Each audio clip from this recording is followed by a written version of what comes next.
Hi, this is Paul Bedford, Business Growth Specialist, and today I'm really excited to be with Dr. James Gupta from Synap.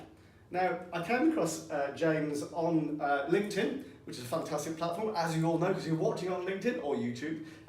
James, I was really excited to hear about your company, how you developed it, and just the growth you've been having. And I'm a bit of a techie nerd, and I just love the concept of what you're doing.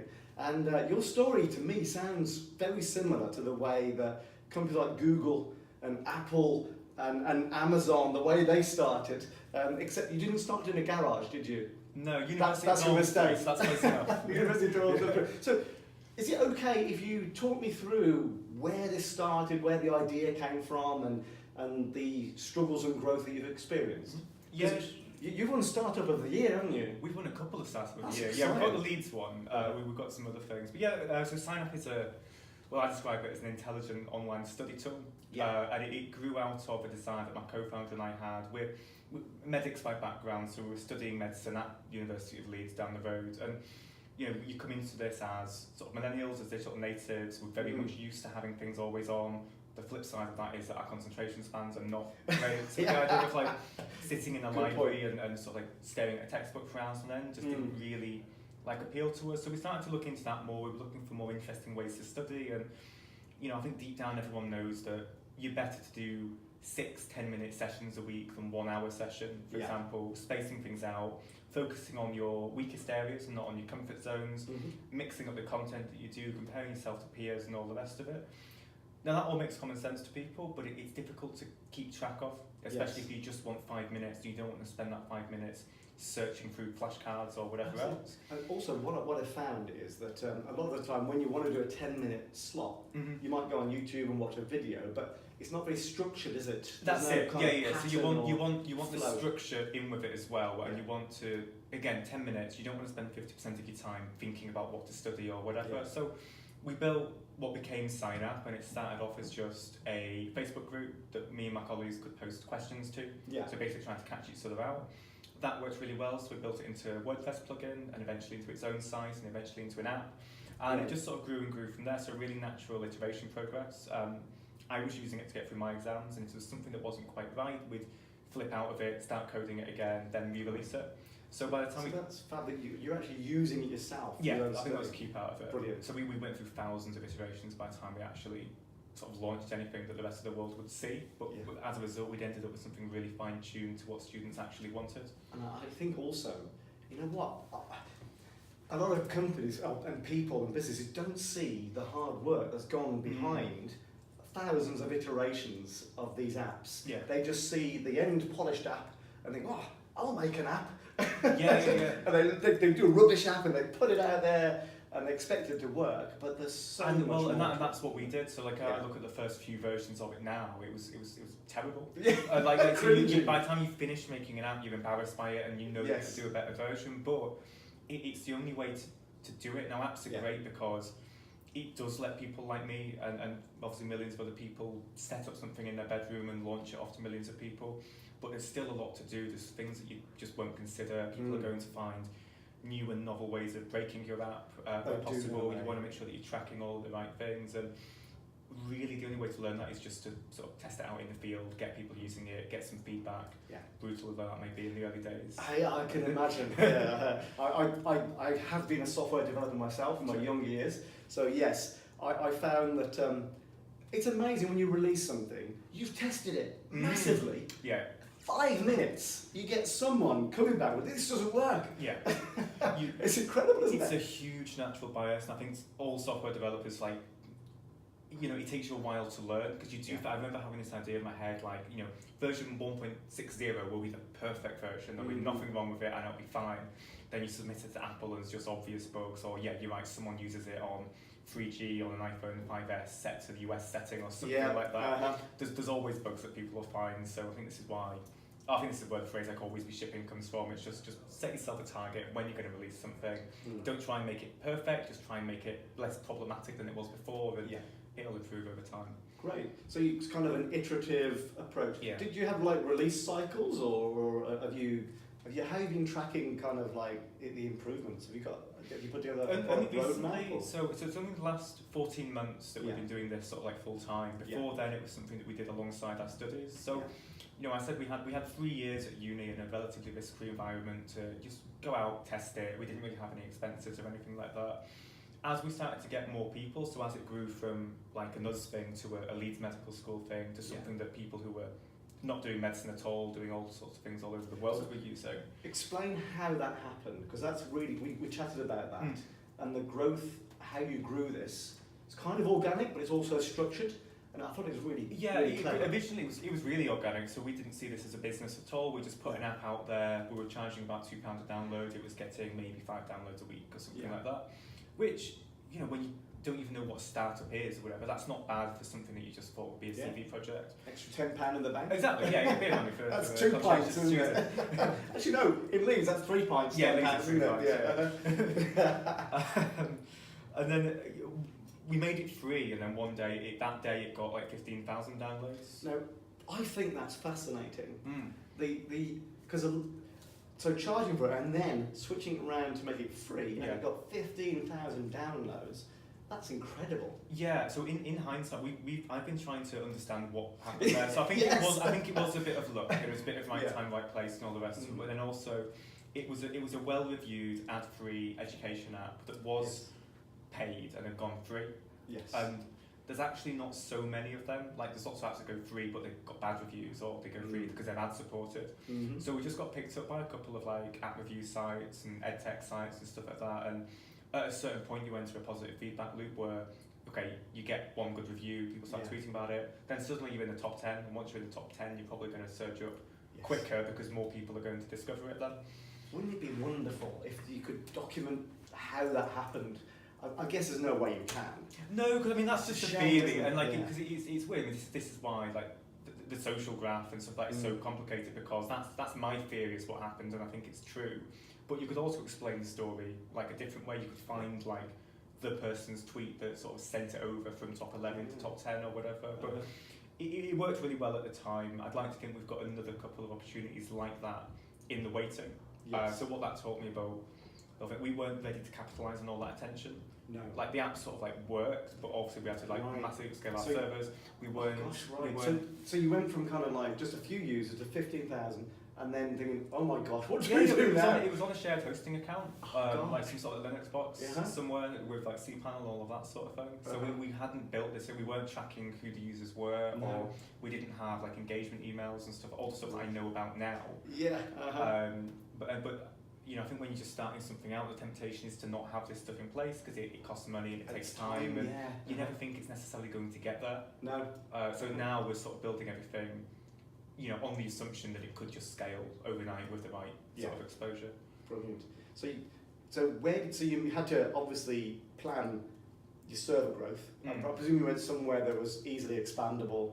We did after that. We refactored the whole thing and then moved it onto like a cloud hosting. So that obviously leaves you with a challenge though, because obviously you make a little bit of income out of it. Then it went to 15,000. Yeah. And obviously I presume it's gone from strength to strength from that point. Yeah. Yeah, great. How are you now actually making money out of the app? Yeah, so because obviously it's really important to monetize, isn't it? Yeah, it is, and obviously your costs go up, and you need to at the very least to be able to cover those. So what we started to do during our last couple of years studying was monetize with a freemium offering, and we also partnered with publishers to offer their content via the app. So at the time it was user-generated content, and we got loads of that. But then we wanted to also be able to sell content that people would use to prepare for their exams. Right. So by the time we graduated, that had worked to a point where we had 1 in 4 UK medical students using the platform, and 1 in 10 UK-wide. UK-wide, super duper. And about 1 in 10 of them paying for it, or about like £40 a year. Nice. Okay. Which works really well because it's students. If you can get a student to part with money, that's a good app. That's a good app. You're cheating if you use alcohol, but yeah. Yeah. Did you offer a free beer or something? Get a beer token. Just word of mouth spread again. We had like a referral scheme set up, and people liked it because you know, there are apps out there for students and for medics and for whoever else, but they're not typically made by the people who are going to be using them. So I think that made a big difference. So you mentioned something there. Can I just backtrack? So a referral program. really useful. What do you mean by that? What did you do there? So, we wanted to use the word of mouth sort of spread and sort of leverage that. So we figured we've got a very highly rated app that people like to use and stuff like that, and people do generally tell their friends about it. Mm-hmm. So we just wanted to formalise that relationship a little bit more. So we set up some referral software that basically said to our active users, look, you can use this tool now to offer your friends a discount, and we'll give you an Amazon gift card if they sign up as well. So it's a two-sided incentive. People don't feel like they're just being mercenary. Their friends get something, we get something, they get something, and that drove most of our growth that way. Really clever. How much did it cost you to do that? Because I'm guessing obviously the card wasn't free, and what kind of, did you have to invest? We invested in a platform called Ambassador.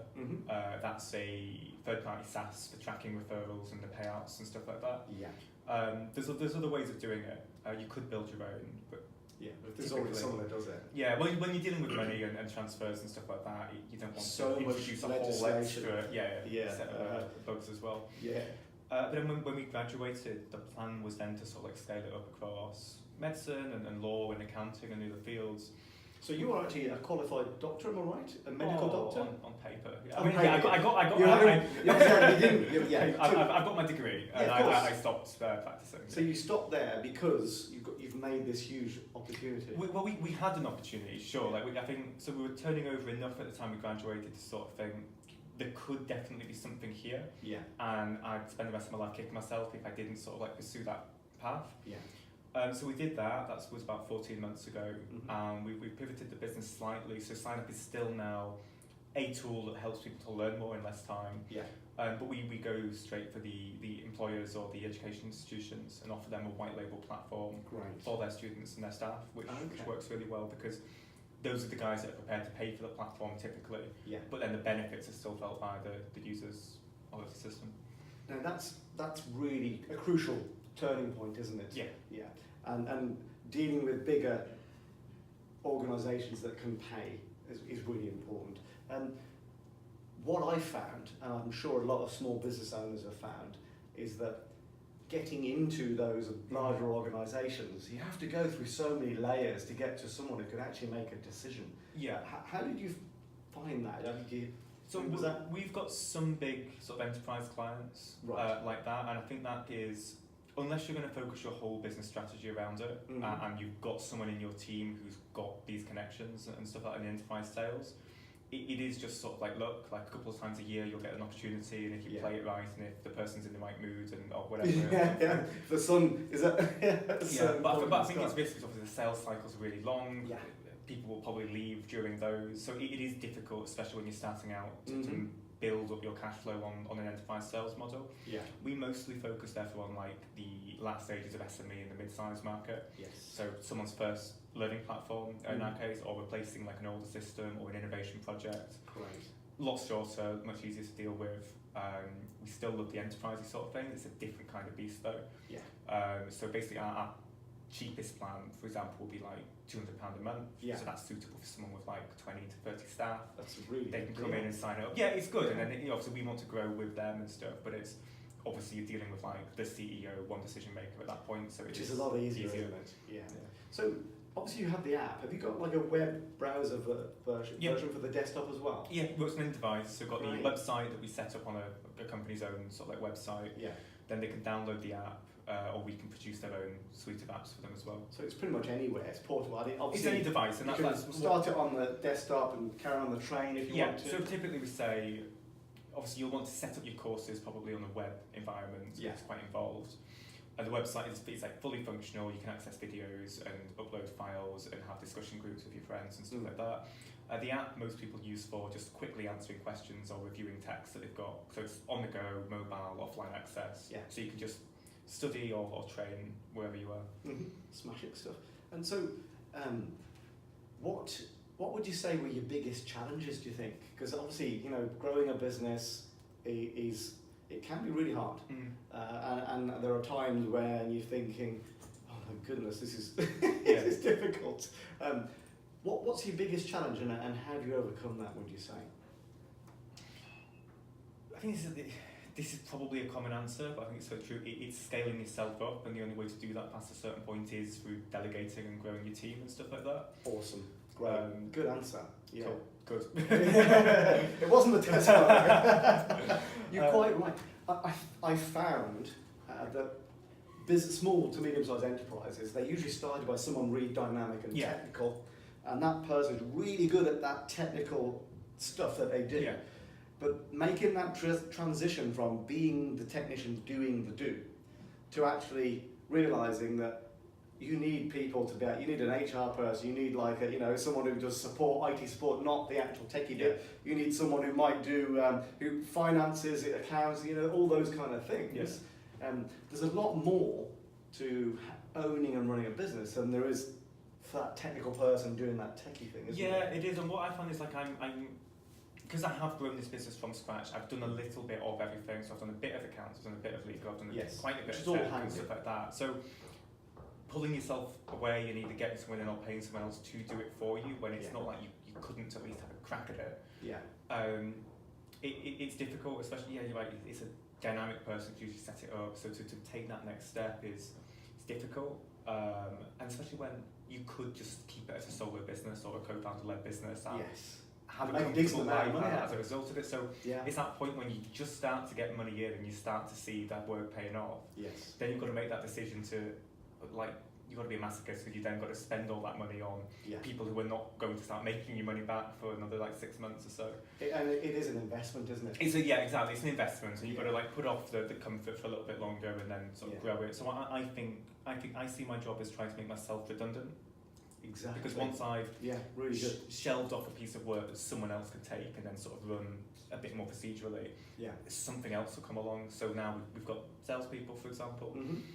I was doing all the sales before, but what that now lets me do is I focus on the higher end of the sales or closing deals or business development, something a little bit more sort of complex. Strategical and longer term. Yeah, more of the turnkey stuff that comes through the website and stuff like that. I don't typically need to be involved in anymore, which is... That's brilliant. So so one of the things that as a business growth specialist that I do is help people to make that transition from exactly what you've been through. Sure. Do you know what I mean? Where they are just that one person. And what you say about changing the mindset, it's so important. We were talking about the chimp paradox, weren't we? Yeah. Which I, as you know, I run a book club, and it's in Leamington, too far. We're in Leeds at the moment. But one of the things that are really important for business owners to do, in my opinion, is read books. Yeah. And if it's not books, download Audible or so you're in the car. Yeah, Audible's great because you get the books and you get to. There's certain things that books do that just articles online sort of don't. And there are advantages to articles online because they're up to date and people talk about it. But every time I read a book that's been on my list, I wish I'd read it 6 months earlier. Yes, if only I knew that 6 months ago. Yeah, absolutely. And I don't know what it is about the feel of opening pages. And I'm terrible. I actually write notes in my book and highlight, colour them in and stuff like that. And I fold the corners over. My wife doesn't like that. So it really annoys her. But I just think the feeling of a book. Yeah, I think you need the physical thing. So I remember I went through this sort of phase. I guess a lot of people did maybe 3 years ago, where suddenly everything's becoming digital, everything's on your phone, right? So it's how much of my life can I get on my phone? So I had I've got the guitar tuner app, I've got everything else, got notes on there and stuff like that. Then at a certain point you sort of think, you've got Kindle. Then at a certain point you want a physical thing. You don't want everything on your phone because you can read a book off your phone, but then if you've got your push notifications coming through every 10 seconds, you're not exactly zoning into something. No. So I like the feel of a book. I like writing on paper and a bit of manuals to it. It's probably not very ecologically friendly, but recycled paper, that's what we use, isn't it? I find that if I've tried apps on my phone for checklists and getting things done, and I found that I just don't use them. But if I have a notepad, and I'll just write something, cross it and I'll cross it out and tick it off. That's I wonder if the chimp paradox or one of those sort of books says something. Our brain's obviously not as adapted to the digital world as it would be to the physical world. So having a physical parallel to something is. And it's refreshing to hear someone who's as technical as yourself. Saying that you write things down. And you cross I think I slightly surprise people, but I think it's partially because I have tried to get to that digital utopia sort of thing and realised that you just end up owning nothing and having nothing to show for it. And Great stuff. So where's your vision? Where is this going? Because one of the first things I've talked to business owners about, and it's quite interesting, I'll sit down and chat with a business owner and I'll say, all right, what's your business going to look like when it's finished? And they go, what do you mean when it's finished? I said, well, you wouldn't build a house without a vision of what it's going to look like when it's finished. And yet so many business owners, they will just start building a business with no concept of, well, in 5 years, am I going to sell it? Am I going to put it on the stock market? Am I going to duplicate it or franchise it? But where do you see this going? Yeah, so it's really difficult, and it's only recently that I've started to think about that properly, because I think now that we're starting to get revenues in and hiring people, everything feels a lot more sort of tangible. Yes. So I've decided what we want to do with Synap is make it a £100 million a year company based here in Yorkshire over the next 5 years or so. Now, that figure's slightly arbitrary, although it is what sort of investors look for as like a metric of, is this like a high growth tech startup or does that have the potential to be? I think if you've got somewhere to aim towards, then whether or not you exactly get to that goal or you get halfway there doesn't matter so much as we're trying to build something like really special in tech here in Leeds. To my knowledge, this is like the only properly SaaSified sort of like learning management platform. We see a lot of older ones. We see some that are starting to adopt the cloud, but we don't see anything that's sort of cool, trendy, you can get up and running within about 20 minutes, integrates with Slack and Intercom and all these other sort of 21st century tools. Beyond there, I think we can also extend it into an ecosystem, so we can have a content marketplace from training providers using the platform who sell to smaller businesses on it. As for then, I don't know. I know that a lot of like larger companies, like the big sort of like SaaS players like Salesforce, are increasingly buying smaller companies or keeping their brand intact and just adding them into their general ecosystem. So I think that's one possibility, especially if we still get to build the product. Or maybe Synap starts turning over so much that we can then look at very early stage ed tech companies and companies with interesting ideas and support those along the journey. You know, that's really interesting, kind of giving back. And the exciting thing is that the principles of growing a business, you can apply to this business, to Synap, but also in a few years you might think, well, I can see this business and it's okay if we put all the principles that I've applied in Synap into this business. We can buy that business for cheap, build it up, and then make it into a really great business because from the principles that you've learned. Oh yeah, the same. Like running your own and you'll business. know as well. You can give such good advice to a company that's similar to you, but a couple of years down the line, a couple of years earlier on. I think it just comes like from the wisdom of like having made a couple of mistakes. You can save them like a lot of money and stuff like that. I read that about advisors actually. Like your best advisors, you only see them twice a year, but they'll just save you hundreds of thousands of pounds because they'll say that don't do that. So yeah, we'd like to do that for sort of early stage businesses. We do it a little bit now for like other University of Leeds businesses that are just coming through. We can advise them on like building an app and raising funding and stuff like that. So that's great. As we progress, I'll look for the businesses that are like a year or two behind us and help them out a little bit. Smashing. And do you ever go and do seminars and stuff like that, or is that? I mean, I would imagine because you've been successful. I mean, do people ask you to come and talk at? Yeah, well, I've had 3 today. Oh, okay, 3 seminars a day already. Brilliant. Okay. I mean, we've got 3 invites at least. 3 invites, like right? Christmas season. Yeah, I get quite a few. So starting to. Well, I know this last year it's been a lot of like UK-based ones. I've got sort of 3 like sort of European ones coming up. So hopefully that's just sort of getting some more exotic places. I think more exotic than Leeds. Sorry, I misspoke. I love Leeds. I think Leeds are fantastic. Leeds is fantastic. Really good. What was I saying? Sorry. Speaking and yeah, I enjoy doing it because I usually come away with like a couple of clients as a result of it. Because what we do is so broadly applicable to a lot of people, so it's usually helpful from a direct sense. It helps me articulate my thoughts a little bit more, especially if you're dealing with slightly earlier stage or you're doing on a particular topic. It helps me gather my thoughts and stuff about it. And then it's just fun, really. You know what I love about your concept and the way you've done this is that you went very niche. You saw an opening for millennials with that short attention span, wanted something bite-sized chunks, and you saw that you could actually do that for yourself, so you could benefit from it, and that your friends could benefit from it, and from there, from being niche, medical university snippets, for professional medical students, you've gone from being niche, then being able to widen the net. which is the right way to do it. Yeah, I think prove like deep value in one Yes. field and then see where it's And then- applicable to other things. Yeah.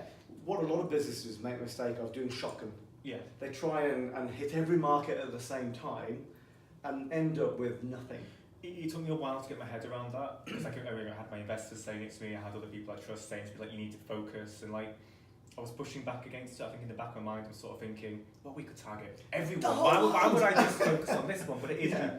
you sacrifice depth for breadth, Yes. or whatever it is, and you could do a scattergun approach, but then have not really proved anything about your model or the repeatability of it. Yeah. So we're starting to refine it a bit more now, and it does make a difference. It focuses your team's mindset as well. If you know that there's only 10,000 companies in the country that could possibly use your product, Yeah. it makes you really focus on that rather than just seeing what comes through the door. Yeah, that's good, because that's a really good concept. I like that. Fantastic. Hey, well, James, it's been absolutely a delight Yeah, thanks to very talk much. to you, and fantastic to meet you. Yeah, thanks. Good night.